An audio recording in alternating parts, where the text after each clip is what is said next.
Police searching for answers after a deadly shooting on a South Florida roadway. Now at 4:30, shooting on the street. Gunfire causes a crash in Lauderhill, and police say the shooter took off. 3 people have been shot multiple times, according to investigators. They tell us that there are several shell casings in the middle of the street right there, and they say this all started at a rather large gathering inside of the Tree Garden apartment complex. You can still see several investigators right there as well.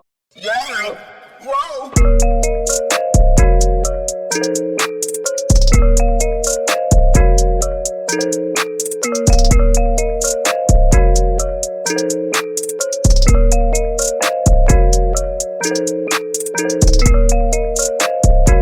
Todd-Town family, what's the biz? Y'all already know what it is, man.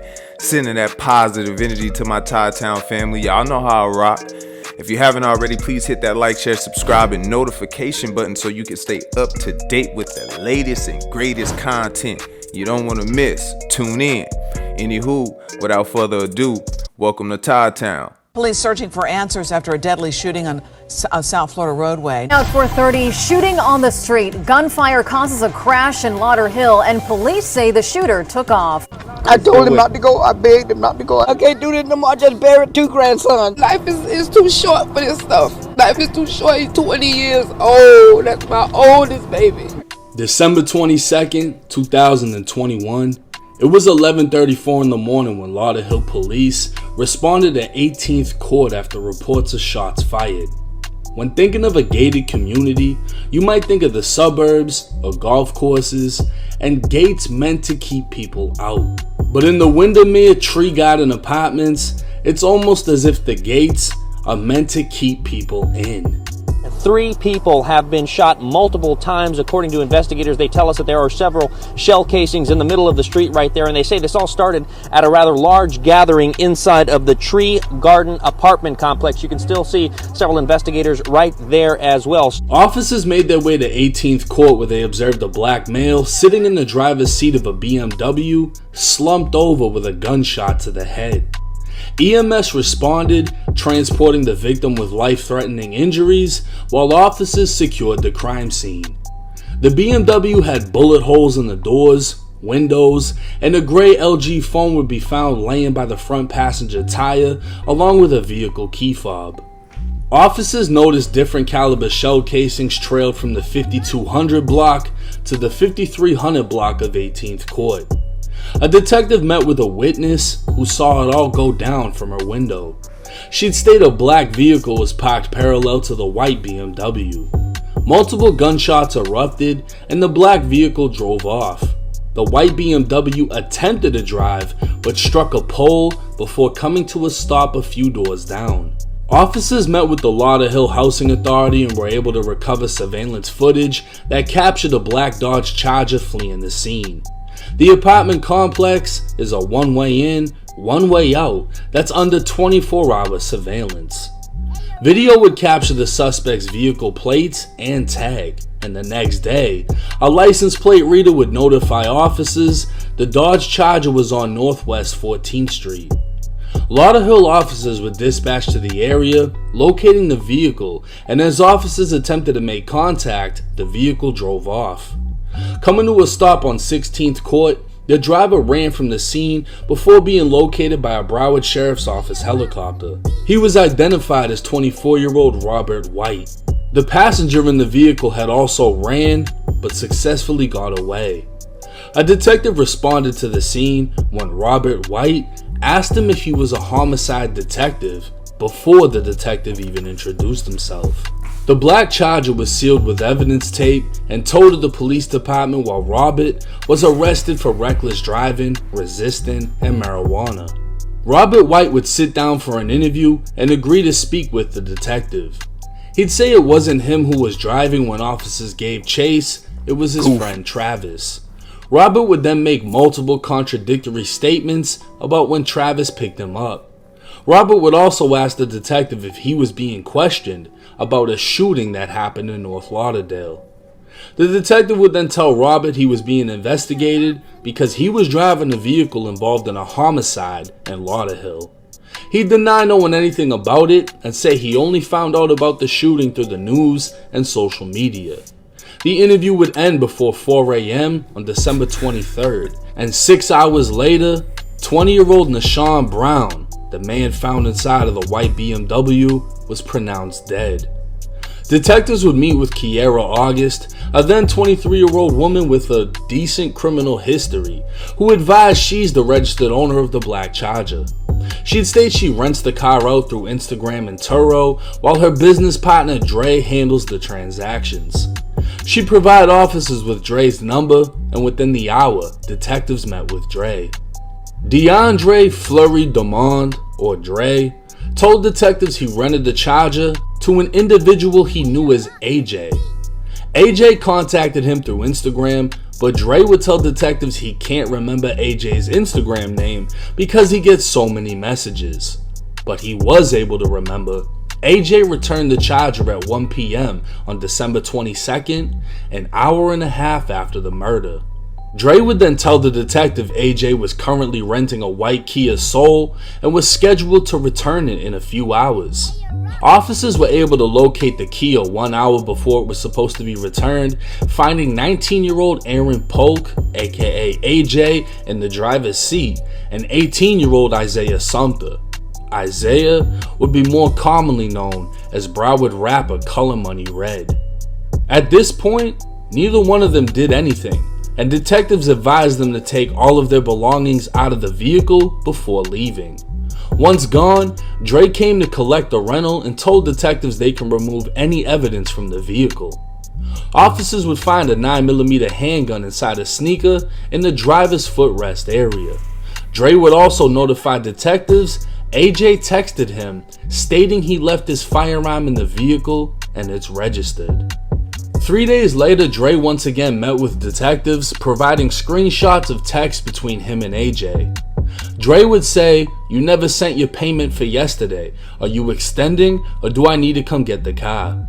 AJ would reply with, "I'm extending, about to send right now." The text was later followed by, "Nah, I'm trying to exchange." Based on the date and time, the detective noted AJ was asking to extend the rental time shortly before the murder took place. Then after the murder was committed, he wanted to exchange the vehicle for another. AJ sent Dre a location to exchange vehicles at the Ultimate Car Wash on Federal Highway. Detectives would make their way to the car wash, recovering surveillance video from after the murder. AJ can be seen exiting the driver door, Red exited the rear driver door, and a third man identified as Devin Howard exited the front passenger. Devin will be more commonly known as Broward rapper Shift 1. All three men can be seen on surveillance removing the tint off the windows of the rented black Charger. A black male would walk up to them while speaking on his cell phone and talking to Shift 1. They were both laughing, and Shift 1 made a slumping over gesture with his body 2 times. As detectives watched the video, they noted how the murder victim Nashawn Brown was left slumped over in the BMW, and it appeared Shift 1 was mocking his death. They'd washed the outside and inside of the vehicle before Shift 1 got into the unidentified man's Mercedes, while AJ and Red back into the Charger before driving off. AJ and Red would drive to Dania Beach to meet Dre on the 3rd floor of a parking garage. They'd then make the vehicle exchange. On January 5th, 2022, the detective would piece together the information from his investigation. The motive for the homicide was issues between 2 separate gangs. The victim was affiliated with Snap Ave. Snap Ave being based around 74th Ave in North Lauderdale. Snap Ave are documented rivals with ZMF or Zoe Mafia family, but specifically the Zoes affiliated with Sniper Gang. Made famous by Kodak Black, Sniper Gang is based within the Golden Acres projects in Pompano. AJ, Shift 1, and Red would all be identified by Broward's gang unit as members of ZMF, but they weren't from Pompano. They were from Lauderhill and claimed LKB or Lauder Kill Babies and KTB or Cutthroat Business. The victim, who was known by Fetty, has had numerous negative interactions with all 3 men on Instagram.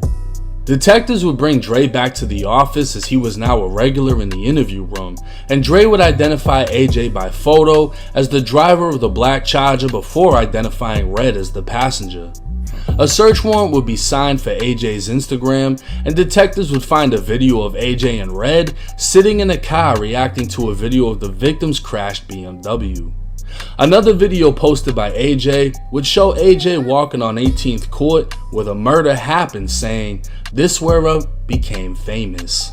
He'd continue on by showing the crime scene, saying, "That's the street I was on. That shit right there dangerous." AJ would react to a picture of Fetty sitting on a vehicle saying, "Don't come over here taking pictures like this shit here, because that's when shit be happening. You don't even know me, and you're trying to post up on me like it's cool for Instagram. That's why you're where you're at. This shit ain't safe." Switching from the picture of Fetty to the video of his crashed BMW, AJ says, "I made his ass famous, put him on the news. Fuck the cops. These crackers mad because I can do shit right here freely and don't get in trouble." AJ would replay the video of the crashed car laughing, saying, "You fuck is mad. You mad because that dead and he can't come back on this street and take a picture no more." AJ would switch back to the picture of the victim saying, "You want to come over here and play with me? You don't even know who I am. Shit don't be funny no more when I got the gun." A cell phone warrant would reveal AJ's phone was in the area of the murder when it happened, and inside the Dodge Charger after. His phone's GPS coordinates would be tracked from the murder scene all the way to the car wash, and finally to where the car was returned to Dre. A cell phone search would be conducted on the victim's phone. Leading up to his death, he was texting an email woodsmacker@gmail.com. The email would say he was at 18th Court, and the victim would reply saying he's beefing with them boys from Lauderhill. A short time later, the victim would write, "Cuh, I don't see you," implying he was on 18th Court. Detectives would find out the email belonged to a man named Woodley Astride. Detectives met with Woodley at his probation office where they conducted an interview. Woodley said he knew the victim because they were cellmates, and he confirmed he was speaking with the victim before he was killed because the victim was going to give him a ride to probation. Woodley would sit inside the vehicle with the victim for roughly 10 minutes when the victim said he had something to do. Woodley went back inside his apartment and gunfire erupted. Woodley would deny seeing the shooting or knowing any details as to why it happened. While it appears all this information was known to detectives within months of the murder in 2021, the case would go quiet until April 24th of 2024. Devin Howard, aka Shift 1, was already in jail on unrelated charges when charged with capital murder. Isaiah Sumter, aka Red, was also already in jail, and on April 29th, he was charged with capital murder. A lot remains unknown, like why only Shift and Red are charged when it seems like AJ did all the talking. The car was rented by AJ, the gun left in the car was said to have belonged to AJ, and AJ sent all of the text messages to the rental guy. The most incriminating thing Shift did was laughing and allegedly slumping over the car wash marking the victim's death. That alone can easily be dismantled by a lawyer. Shift's cell phone records would show he was at the scene of the murder and every other location after it happened, but so was AJ's, and he wasn't charged. Red would be identified by the rental guy as being in the passenger seat, but that doesn't mean anything because the rental guy identified AJ as being the driver. It was AJ who was on live looking at the video of the victim saying "we did that" with Red in the car. Because this is a first-degree murder or a capital crime, both Shift and Red may face the death penalty under Florida law. Living up to the name Lauderkill, the two rappers seem to practice what they preach as they've dissed the dead and claimed murders in multiple songs. Only standing at 5'4", Red is rumored to be the deadliest of the group, with his own songs and Reddit rats allegedly connecting him to a few bodies in Broward County. Both Red and Shift 1 can even be seen in Tommy G's documentary Inside the Dangerous Hood of Lauderhill with Lil Cricks. Lil Cricks is one of the rising stars coming out of Broward County directly under Kodak Black, and at one point in the video, Tommy G can be seen throwing Z's up next to Lauderhill's shortest but biggest stepper, allegedly. Only time will tell how this case will play out, why AJ remains uncharged, and if Shifting Red killed their shot at freedom. Yo, self-snitching is like the new pandemic. This is crazy. Like, this is what I be saying when I say these little dudes is goofy, bro, on phone them. Like, y'all don't have no, bro, what? First of all, let's go back to the first arrest in the Charger. You asking him, is he a homicide detective? Yo, that got to be the goofiest, bro, what? And then you followed up the ask him, is this about the, like, yo, shut up, bro, shut up. Like, yo, I don't understand these dudes. It's like they crashing out. Like I say, they crash outs. They crash outs. Ain't no way, bro. Y'all not gangster. Y'all not hard. Y'all not nothing. Y'all dumb. On phone them, y'all dumb or y'all goofy. Like, that ain't, y'all out here claiming lies. Y'all turn around and talk about it. Y'all posting, like, bragging about it. And y'all make it so easy to get caught, which listen, bro. Like, hey, bro, man, let me tell you. This right here, bro, nah. Not the wave, not the move. Like I say, as time go on, this is crazy. Like, cause ain't nothing about this hard. Like, this ain't. And the thing is, like, these little niggas be thinking they so hard, and as soon as they get behind themselves, they get the crying and ratting and all type of stuff, bruh. The same dudes, the ones pulling these triggers, dancing all in the, throwing up they be the main ones. Bruh, it's comedy. It's comedy. You can see right through it. You know what I'm saying? Anywho, man, goofy. Y'all already know. We do not condone it. You play stupid games, you win stupid prizes. You already know how I go, man.